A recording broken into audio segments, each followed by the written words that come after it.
Assalamualaikum warahmatullahi wabarakatuh. Waalaikumsalam warahmatullahi wabarakatuh. Baiklah, apa kabar kelas 10 hari ini? Baik. Baik, pada sesi kelima hari ini kita akan membahas materi tentang sistem pemerintahan Indonesia. Nah, pada kesempatan hari ini akan Bapak buat 3 grup kelompok. Jadi yang laki-laki kelompok 1, belakang kelompok 2, dan yang terakhir kelompok 3. Nanti setelah Bapak jelaskan materi yang Bapak sampaikan, Bapak harap apapun yang menjadi pertanyaan silahkan tanyakan di kelompok masing-masing. Baik, sebelum masuk ke kelompok, Bapak akan jelaskan lebih rinci materi kita pada siang hari ini. Yang pertama adalah sistem pemerintah Indonesia. Sistem pemerintahan negara Republik Indonesia menurut Undang-Undang Nomor 1945 tidak menganut suatu sistem pemerintahan dari negara maupun melainkan merupakan ciri khas kepribadian bangsa Indonesia itu sendiri. Kalau diperhatikan sistematika dari sejak pembukaan Undang-Undang Dasar 1945, yang dijadikan dasar adalah resmi Undang-Undang Dasar 1945 bahwa Republik Indonesia menganut sistem pemerintahan presidensil atau pemerintahan yang dipimpin oleh presiden. Sistem pemerintahan negara terbagi menjadi berapa? Ada yang bisa tahu? Yang bisa boleh tunjuk tangan. Nanti dapat poin dari Bapak. Angkat tangan saja. Salah? Gak apa-apa. Ayo. Terbagi menjadi berapa sistem pemerintahan di Indonesia? Ayo jawab. Angkat tangan saja. Salah gak apa-apa. Tetap ada nilainya.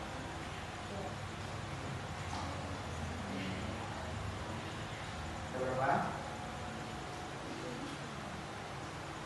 Kelompok 1, kelompok 2, kelompok 3. Jawab saja, salah nggak apa-apa. Ada berapa? 3. Kelompok 3 ada 3. Kelompok 2? 2. Kelompok 1? Berapa? 3. Yang benar adalah 2. Tepuk tangan untuk kelompok 2. Terbagi menjadi 2. Yang pertama itu adalah pemerintahan apa?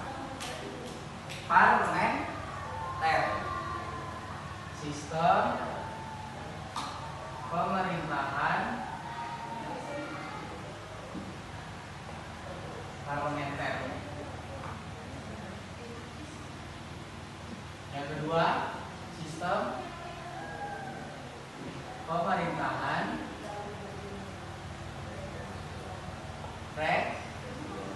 presidensil.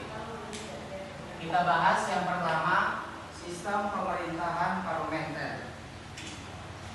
Pada umumnya, negara-negara di dunia menganut salah satu dari sistem pemerintahan tersebut. Jadi, negara manapun bisa memilih antara parlementer ataupun presidensil.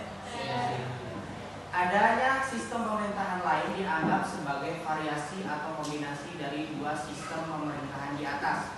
Negara Inggris dianggap sebagai tipe ideal dari negara yang menganut sistem pemerintahan parlementer. Jadi salah satu negara yang menganut sistem ini adalah Inggris.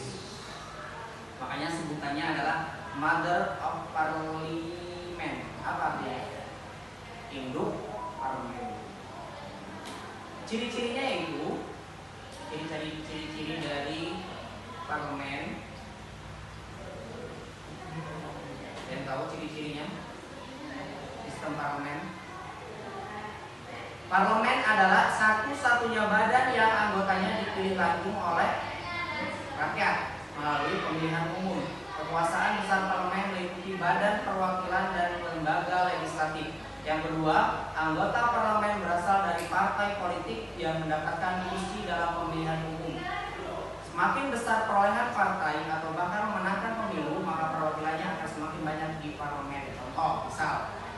presiden yang kamu pilih. Nah, ternyata partainya tersebut terpilih sebagai partai yang paling banyak dipilih. Maka dari partai itu dia bebas mendapatkan kursi sebagai apa? Contoh, ada yang sebagai DPR, ada yang sebagai DPRD, dan lain sebagainya. Itu yang disebut mendapatkan kursi paling banyak. Selanjutnya, kabinet bertanggung jawab kepada parlemen. Selama parlemen percaya kepada kabinet, maka kabinet dapat berumur panjang. Kepala negara bukanlah pemerintahan, ia adalah simbol saja dari suatu negara. Kepala negara dapat dijatuhkan oleh parlemen dan mengadakan pemilu lagi. Jadi sistem ini, kalau misalkan pemerintahnya tidak becus dalam memerintah, maka bisa dilancarkan oleh parlemen. Paham yang parlemen? Paham? Kita lanjut yang ke sistem pemerintah presidensil. Dalam sistem pemerintah presidensil, badan eksekutif dan legislatif memiliki kedudukan yang independen. Apa independen?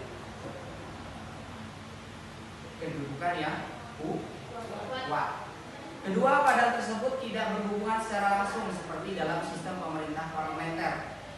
Mereka dipilih oleh rakyat secara terpisah. Ciri-cirinya adalah sebagai berikut. 1. Penyelenggaraan negara berada di tangan presiden. Presiden adalah kepala negara yang dipilih oleh rakyat. Penyelenggaraan negara berada di tangan presiden. Presiden adalah kepala negara sekaligus kepala pemerintahan. Presiden tidak dipilih oleh parlemen, tetapi dipilih oleh rakyat atau suatu dewan majelis. Kabinet atau dewan menteri dibentuk oleh siapa? Kalau dalam sistem presiden, kabinet menteri dipilih langsung oleh presiden. Presiden tidak dapat membubarkan parlemen seperti dalam sistem parlementer. Parlemen memiliki kekuasaan legislatif dan sebagai lembaga perwakilan. Anggota parlemen dipilih oleh rakyat. Presiden tidak berada di bawah pengawasan parlemen. Jadi punya kebebasan. Tetapi kalau misalkan kabinetnya presiden atau menteri-menterinya bulat-bulat, maka presiden wajib untuk mereshuffle atau menghentikan masa jabatan dari menteri. Sistem pemerintah suatu negara berguna bagi negara lain. Salah satu kegunaannya penting sistem pemerintah adalah sistem pemerintah suatu negara menjadi mengadakan perbandingan oleh negara lain. Dengan demikian, sistem pemerintah suatu negara dapat dijadikan sebagai bahan perbandingan atau model yang dapat diadopsi menjadi bagian dari sistem pemerintahan negara. Ada pertanyaan? Tidak ada? Tidak ada. Kita masuk ke diskusi. Diskusinya untuk kelompok 1, jawablah pertanyaan dari Bapak. Nanti kalian diskusikan di kelompok kalian. Nanti kelompok 2 dan 3 boleh menyanggah dari pertanyaan kelompok 1 atau jawaban dari kelompok 1. Silakan ditulis pertanyaannya. Siapa yang menulis?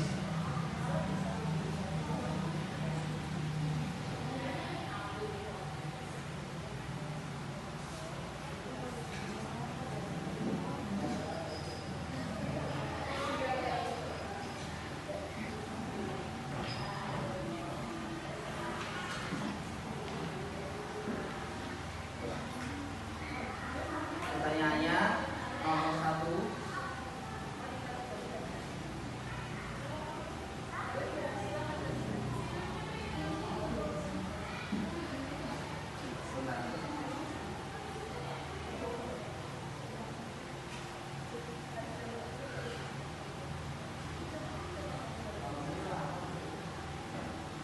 Mengapa presiden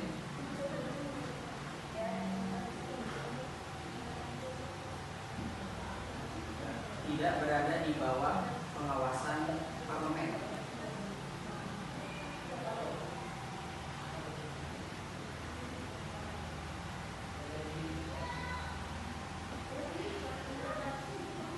Silakan kalian berdiskusi dulu. Kelompok 1, kelompok 2.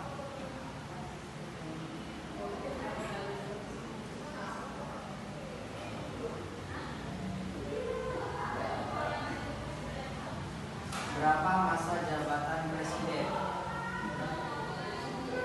Kelompok 3.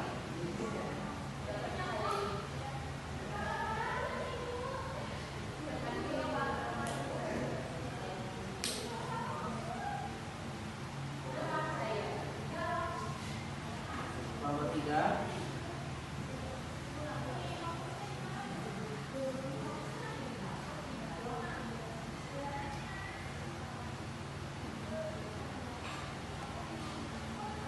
Mengapa kepala pemerintahan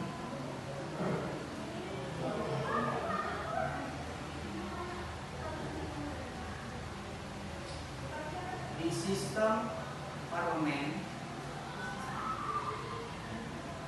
dianggap sebagai